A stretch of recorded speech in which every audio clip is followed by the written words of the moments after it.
21 जून 1953 के खासे गर्म दिन कराची के पेंटोज नर्सिंग होम में उस बच्ची की पैदाइश पर अहल खाना समेत नर्सिंग होम के अमले के अरकान भी बहुत खुश थे। अपनी इस पहली औलाद को वालिद ने पिंकी और वालदा ने बेबी के इब्तदाई नामों से पुकारा, मगर इदारे के रिकॉर्ड में बच्ची का नाम बेनज़ीर भुट्टो दर्ज किया गया, जो उस बच्ची की एक जमा साल मरहूमा फूफी के नाम पर रखा गया था।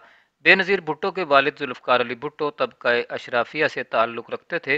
सन 1943 में उनकी पहली शादी शीरी अमीर बेगम से हुई और सितंबर 1951 में दूसरी शादी कुर्द नज़ाद ईरानी खातून नुसरत भुट्टो से। नुसरत भुट्टो ईरान के शहर इस्फ़हान से ताल्लुक़ रखती थीं और उन्होंने कराची यूनिवर्सिटी से तालीम हासिल की थी। जुल्फ़कार और नुसरत भुट्टो के 4 बच्चे थे, जिनमें बेनज़ीर के अलावा मीर मुर्तज़ा भुट्टो, सनम भुट्टो और शाहनवाज भुट्टो शामिल थे। बेनज़ीर ने इब्तदाई तालीम लेडी जेनिंग्स नर्सरी और फिर convent of Jesus and Mary Karachi से हासिल की। फिर 2 साल के लिए वो रावलपिंडी प्रेजेंटेशन कॉन्वेंट में ज़ेर तालीम रहीं, जिसके बाद उन्हें मरी के convent of Jesus and Mary भेजा गया।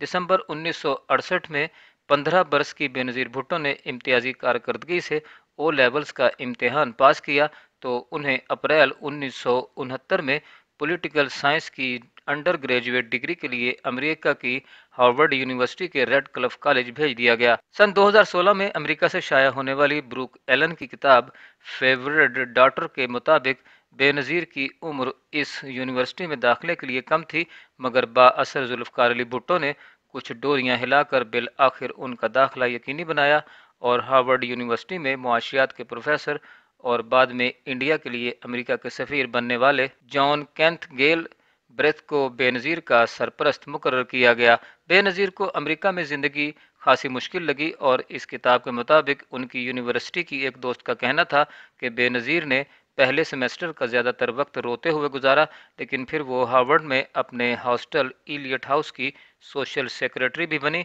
और वालिद की तरह उमूर ख़ारजा में दिलचस्पी रखने वाली बेनज़ीर उसी ज़माने में वियतनाम की जंग में अमेरिका के शामिल होने के ख़िलाफ़ मुहिम में भी सरगर्म रहीं। सन 2008 में शाया होने वाली इंडियन नज़ाद बरतानवी सहाफ़ी श्याम भाटिया की किताब गुड बाय प्रिंसेस और ब्रूक एलन के मुताबिक सन 1971 में उनके हार्वर्ड के ज़माना तालिब इल्मी के दौरान ही जब जुल्फ़कार अली भुट्टो पाक इंडिया जंग के मामले पर अक़वाम मुत्तहिदा की सलामती कौंसिल के इजलास में पाकिस्तान की नुमाइंदगी के लिए न्यूयॉर्क पहुंचे, तो उन्होंने बेनज़ीर को भी वहीं बुलवा लिया। तरबियत के ऐसे ही मौक़ों के ज़रिए जुल्फ़कार अली भुट्टो ने बेनज़ीर को उमूर ख़ारजा के असरार व रुमूज़ समझाए। सन 1972 में बेनज़ीर भुट्टो एक बार फिर पाकिस्तान इंडिया मुज़ाकरात में वालिद के हमराह नजर आईं। इस मरतबा वो मशहूर ज़माना शिमला मुआहदे की तकरीब में शिरकत की गर्ज से इंडिया पहुंची, जहां वो पहली बार वज़ीर आज़म इंदिरा गांधी से भी मुतारिफ़ हुई। ये जुल्फ़कार अली भुट्टो की मुसलसल रहनुमाई में जारी उनकी सियासी तरबियत का ऐसा मोड़ था जब उन्हें रेडियो और अखबारात पर मुश्तमिल इंडियन मीडिया की तवज्जो हासिल हुई। इतनी कम उम्र ही में खुद पर प्रेस की इस तवज्जो को खुद बेनज़ीर भुट्टो ने अपने ही अल्फाज में यूं वाज़े किया कि मैं नई नस्ल की अलामत थी, मैं आज़ाद पाकिस्तान में पैदा हुई, इसीलिए मैं उन तमाम पेचीदगियों और तासुबात से पाक थी जो तकसीम हिंद के खूनी सानहे और सदमात के नतीजे में भारतीयों और पाकिस्तानियों को जुदा कर चुके थे। सन 1973 में हार्वर्ड से तालीम मुकम्मल होने पर बेनज़ीर भुट्टो ने फ़लसफ़े, सियासियात और मुआशियात की तालीम के लिए बरतानिया की ऑक्सफ़ोर्ड यूनिवर्सिटी के लेडी मार्गरेट हॉल कॉलेज का रुख किया, जहाँ से वो सेकंड क्लास में कामयाब हो सकीं। फिर वालिद के इसरार पर उन्होंने ऑक्सफ़ोर्ड यूनिवर्सिटी के एक और इदारे सेंट कैथियंस कॉलेज से बैनुल-अक़वामी कानून और सिफारतकारी में पोस्ट ग्रेजुएट डिग्री भी हासिल की। श्याम भाटिया के मुताबिक ऑक्सफ़ोर्ड में वो तीसरी दुनिया की एक रवायती रईस ज़ाती के तौर पर भी रहीं, मगर कई दोस्त भी बनाए। बाज़ दोस्तों के मुताबिक वो खुश मिजाज लेकिन मुतजस्सिस शख्सियत थीं। सन 1974 में बेनज़ीर को उस वक्त मुअम्मर कज़्ज़ाफ़ी, अनवर सादात, शाह हुसैन और शाह फैसल जैसे मुस्लिम रहनुमाओं से मुलाकात का मौका उस वक्त मिला जब वो लाहौर में अपने वालिद के साथ इस्लामी ताउन तंजीम की सरबराही कॉन्फ्रेंस में शरीक हुई। हार्वर्ड और ऑक्सफोर्ड जैसे इदारों की आला तालीम और कम उम्री में आलमी रहनुमाओं से मुलाकातों ने बेनज़ीर भुट्टो की सियासी तरबियत को मज़ीद निखार दिया। सन 1977 में बेनज़ीर भुट्टो मुबाहिसे की अंजुमन ऑक्सफोर्ड यूनियन की सदर मुंतखब हुई। वो पहली एशियाई खातून थी जो इस ओहदे पर फायज हुई। अगरचे इब्तिदा में तंजीम के अरकान आकाश के अलावा बेनज़ीर बरतानिया की मौजूदा हुक्मरान और कदामत पसंद जमात कंजरवेटिव पार्टी की एक झैली तंजीम कंजरवेटिव एसोसिएशन में भी सरगर्म रहीं। इंडिया और पाकिस्तान में तब भी जारी रिवायती कशीदगी के बावजूद वो ऑक्सफोर्ड में अपने ज़माना तालिब इल्मी के दौरान इंडियन तलबा से भी राब्ते ताल्लुक और मेल जोल रखती थीं। श्याम भाटिया के मुताबिक इसी दौरान दो पाकिस्तानी साथी तलबा की जानिब से उन्हें शादी की पेशकश भी की गई, मगर दोनों बार उन्होंने ये पेशकश ठुकरा दी। जून 1977 में ऑक्सफोर्ड से तालीम मुकम्मल होने पर वो इस नीयत के साथ वतन वापस पहुंची कि अपने वालिद और उस वक्त पाकिस्तान के वज़ीर आज़म जुल्फ़िकार अली भुट्टो के दफ्तर में कायम मुश्तरका मफादात की बैनुस्सूबाई कौंसिल में खिदमात भी अंजाम देंगी और पाकिस्तानी दफ्तर खारजा में मुलाजमत के लिए मुकाबले के इम्तहान में भी शरीक होंगी। मगर सियासत और पाकिस्तान की फ़ौज कुछ और ही तय कर चुके थे। 5 जुलाई 1977 को बर्री फ़ौज के सरबराह जनरल मोहम्मद ज़ियाउल हक ने जुल्फ़िकार अली भुट्टो का तख्ता उलट कर इक़्तिदार पर कब्ज़ा कर लिया। मुल्क में मार्शल लॉ नाफिज कर दिया गया और सियासी कायदीन, अदीबों, सहाफ़ियों, दानिश्वरों समेत हर उस शख्स को गिरफ्तार किया जाने लगा जिसके बारे में ज़रा सा भी शक था कि वो फ़ौज या इसके इक़्तिदार पर कब्ज़ा कर लेने के ख़िलाफ़ आवाज़ उठा सकता है। गिरफ्तार तो जुल्फ़िकार अली भुट्टो को भी किया गया, मगर जब बड़े पैमाने पर अवामी एहतजाज हुआ तो उन्हें रिहा कर दिया गया। 16 सितंबर 1977 को जुल्फ़िकार अली भुट्टो दोबारा गिरफ्तार हुए तो उन्होंने बेनज़ीर के भाई मीर मुर्तज़ा भुट्टो को मुल्क से बाहर भेज दिया, मगर नुसरत भुट्टो और बेनज़ीर दोनों मुल्क में ही रहीं। बरतानवी खबर रसां इदारे रॉयटर के मुताबिक पाकिस्तान और अफ़गानिस्तान के साबिक चीफ फोटोग्राफर जाहिद हुसैन 1970 की दहाई में भुट्टो ख़ानदान के करीब रहे। BBC से गुफ्तगू में जाहिद हुसैन ने याद किया कि जनरल ज़िया ने भुट्टो हुकूमत का तख्ता उल्टा तो नुसरत भुट्टो बच्चों के साथ 70 क्लिफ्टन कराची में भुट्टो ख़ानदान की रिहाइशगाह आ गईं। वहाँ हमदर्दी और हिमायत के इजहार के लिए हर वक्त वफूद आते रहते। इतने ज़्यादा लोग आते कि अकेली नुसरत भुट्टो के लिए मुमकिन ही नहीं था कि सबसे मिल सकें। वो चाहती थीं कि बाज़ लोग उनकी बजाय मुर्तज़ा और बेनज़ीर भुट्टो से ही मिल लें। एक रोज़ वफ्त आया तो नुसरत भुट्टो ने मुझे कहा कि लाइब्रेरी से बेबी को बुलाओ। सिर्फ भुट्टो साहब बेनज़ीर को पिंकी कहते थे, वरना बेगम साहिबा, घर के तमाम अफराद, मुलाजमीन और हम भी बेनज़ीर भुट्टो को बेबी ही कहते थे। बेगम साहिबा के कहने पर मैं लाइब्रेरी में चला गया। वो वहाँ बैठी हुई किताब पढ़ रही थीं। कैमरा मेरे कंधे पर था। घर के इस अंदरूनी हिस्से में इतनी बेतकल्लुफ़ी से मुझे आता देखकर वो हैरान रह गईं। जाहिर है कि वहाँ घर के लोग ही जा सकते थे। ऊपर से नीचे तक बड़े गौर से मुझे देखा और टूटी फूटी उर्दू में पूछा, तुम मुसावात के फ़ोटोग्राफ़र हो? मैंने कहा कि हाँ। तो कहने लगी, मुझे भी सहाफ़ी बनने का बहुत शौक़ है। फिर कहने लगी, मम्मी से कहो कि मैं आ रही हूँ। अमली सियासत का आगाज़ फ़ौजी बगावत के बाद जुल्फ़िकार अली भुट्टो ने नुसरत भुट्टो को पार्टी का शरीक सरबराह नामज़द कर दिया था, जबकि अक्टूबर 1977 में बेनज़ीर को भी पार्टी की मरकज़ी मजलिस आमला का रुकन मुकर्रर किया गया था। यही वो वक्त था जब बेनज़ीर भुट्टो पार्टी की मुस्तकबिल की रहनुमा बनकर उभरी और पार्टी का मकबूल तरीन सियासी चेहरा बन गईं। वो और नुसरत भुट्टो जनरल ज़िया के खिलाफ मुजाहरे और एहतजाज मुनज़्ज़म करती रहीं और जब मौका मिलता तो जेल में जुल्फ़िकार अली भुट्टो से मुलाकातें भी करतीं। फोटोग्राफर जाहिद हुसैन बताते हैं कि फरवरी 1978 में बेनज़ीर भुट्टो साहब से कोट लखपत जेल में मिलकर आईं तो हमें यानी जाहिद हुसैन और मुसावात के रिपोर्टर इनायत हुसैन को बुलवाया कि पापा जुल्फ़िकार अली भुट्टो ने कहा है कि सिंध का दौरा शुरू करो और मुसावात वालों को साथ लेकर जाओ, तो सुबह चलना है। उस वक्त कायम अली शाह सिंध में पार्टी के सूबाई सदर थे। उन्होंने कहा कि बीबी इतनी जल्दी ना करें, सुबह तक तो लोगों को भी नहीं बताया जा सकता। वैसे ही मार्शल हुकाम कारकुनों को गिरफ्तार कर रहे हैं, लोग जमा नहीं होंगे तो कैसे इज्तिमा हो सकेगा। जाहिद हुसैन के मुताबिक बेनज़ीर अपने प्रोग्राम पर मुसिर रहीं। बेनज़ीर ने कहा कि नहीं, बस जाना है। ठट्ठा गए तो वहाँ एक घर में महज 15 से 20 ख़वातीन थी। उनसे खिताब करके दूसरे घर गईं तो वहाँ भी 30 या 35 लोग थे। तकरीर तो कर दी मगर मूड बहुत ख़राब था। खाना भी ठीक से नहीं खाया। ہم نے دونوں اجتماعات کی تصویریں بنائی، مگر بیگم صاحبہ نے مساوات کے دفتر فون کر دیا کہ اس کو زیادہ ڈسپلے نہیں دینا، بچی ہے ابھی، کچھ الٹا سیدھا کہہ دیا تو کیا ہوگا۔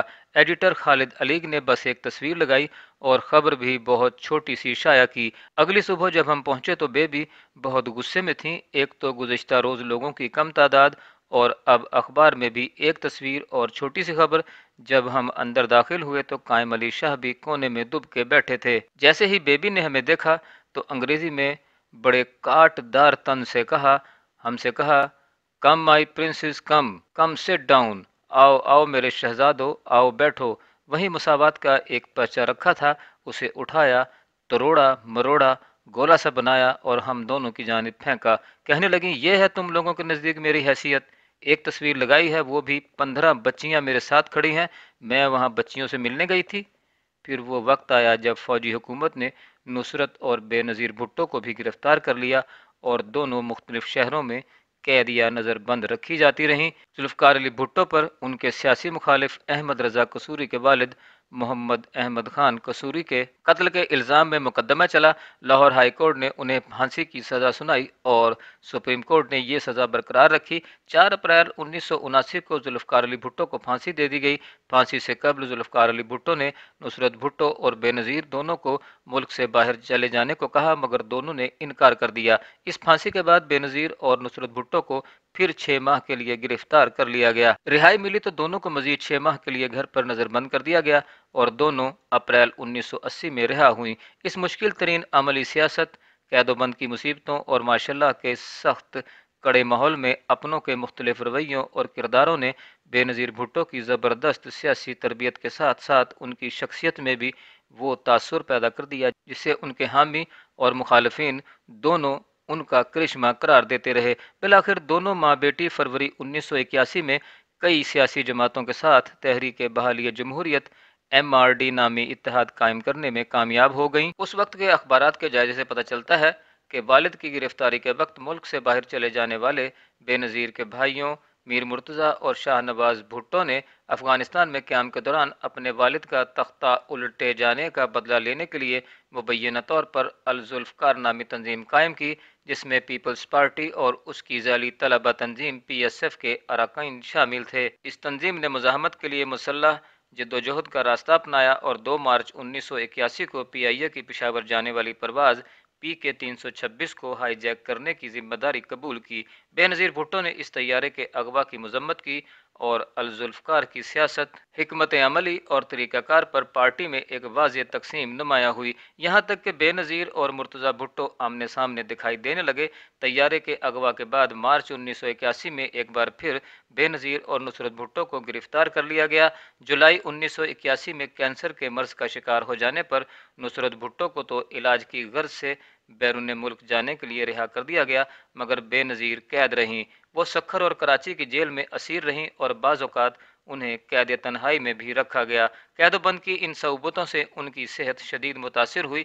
دسمبر 1981 میں ان کی رہائش گاہ کو سب جیل قرار دے کر انہیں گھر پر ہی نظر بند کر دیا گیا، اور تب ایک پرانی دوستی ان کے کام آئی۔ یہ ہارورڈ میں ان کے سرپرست جان کینتھ گیل بریتھ کے صاحبزادے پیٹر گیل بریتھ تھے، جو اس وقت امریکی محکمہ خارجہ سے بطور سفارتکار منسلک ہو چکے تھے۔ سن 1982 میں جب جنرل ضیاء نے واشنگٹن کا دورہ کیا تو پیٹر گیل بریتھ نے روڈ آئی لینڈ سے سینیٹر کلے بورن پیل اور بااثر امریکی ماہر قانون و سیاستدان جیمز بکلی جیسے بارسوخ امریکی سیاستدانوں کے ذریعے جنرل ضیاء پر بے نظیر بھٹو کی حمایت کے لیے خاصا دباؤ ڈالا، جس کے نتیجے میں جنوری 1984 میں حکومت پاکستان انہیں رہا کرنے پر تیار ہو گئی، مگر رہائی کے بعد انہیں جنیوا بھجوا دیا گیا۔ جنیوا سے وہ لندن پہنچی، جہاں پہلے ان کے سر کی ہڈی کی ایک سرجری بھی کی گئی۔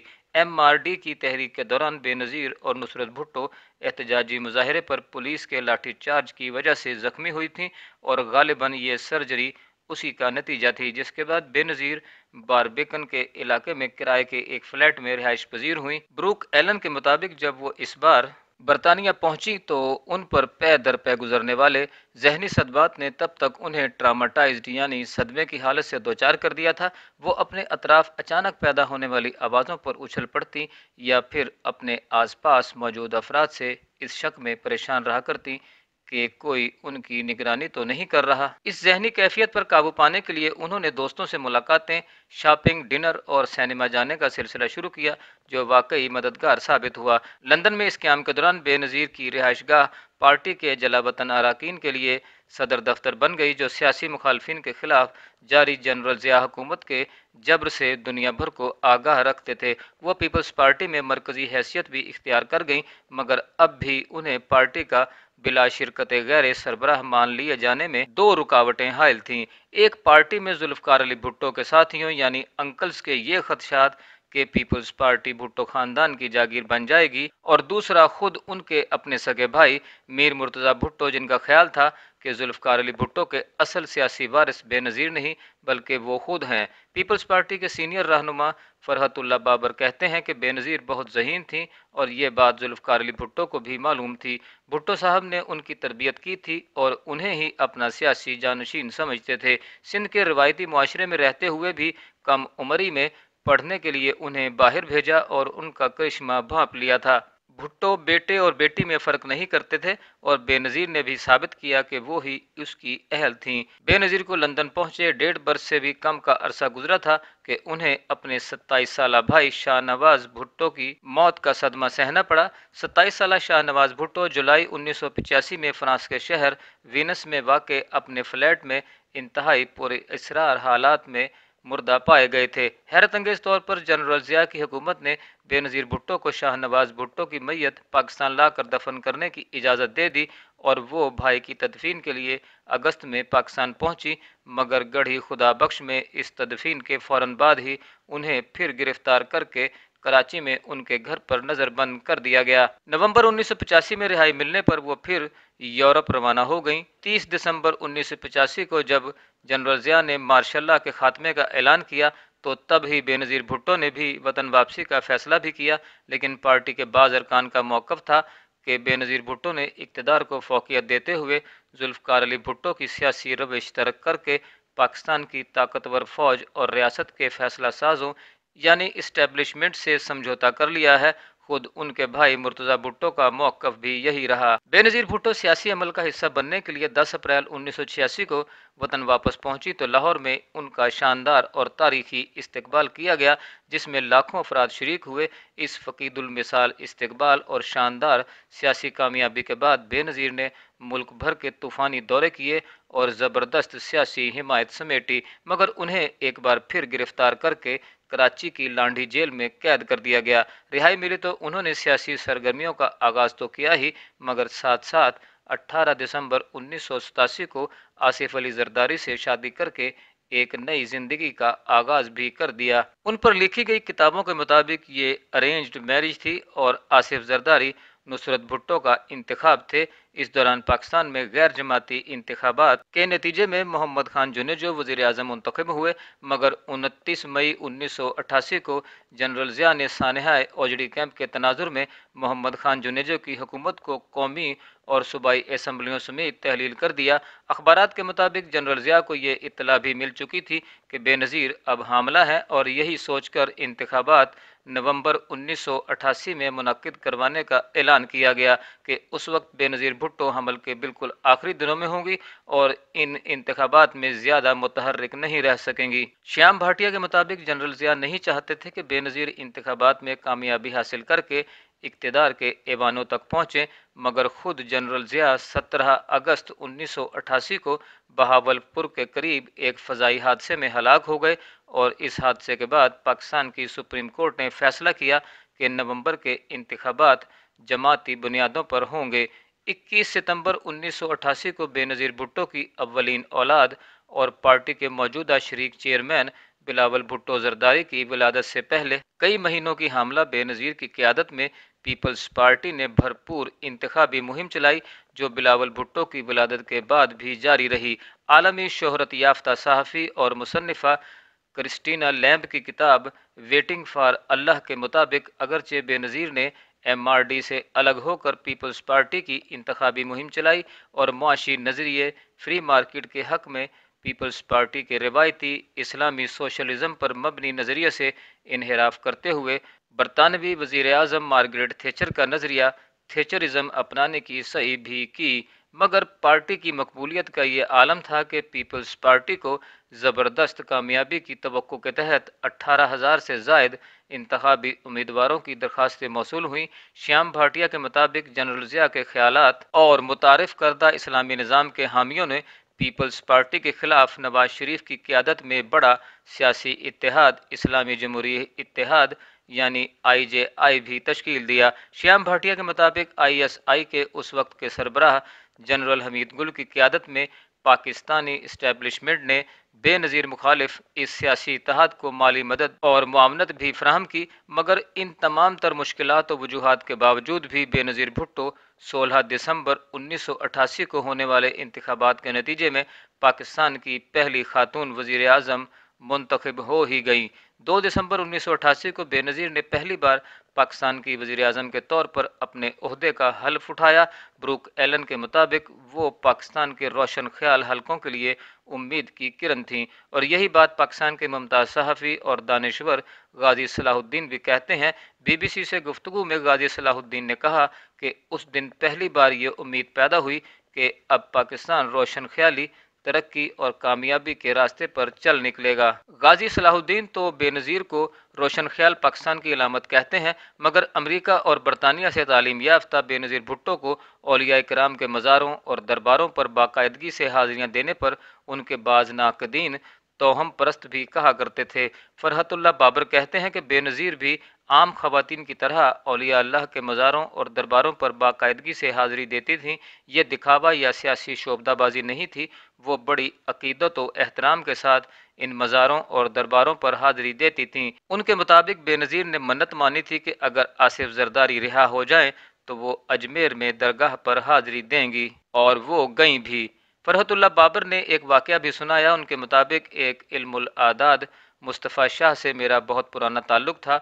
जुलाई 1990 के अवाखिर में शाह साहब ने मुझे बताया कि मैं यूं ही जायचा निकाल रहा था तो 6 अगस्त के दिन सदर गुलाम इसहाक खान का सितारा बहुत ऊंचा दिखाई दे रहा है, तुम बीबी को बता दो।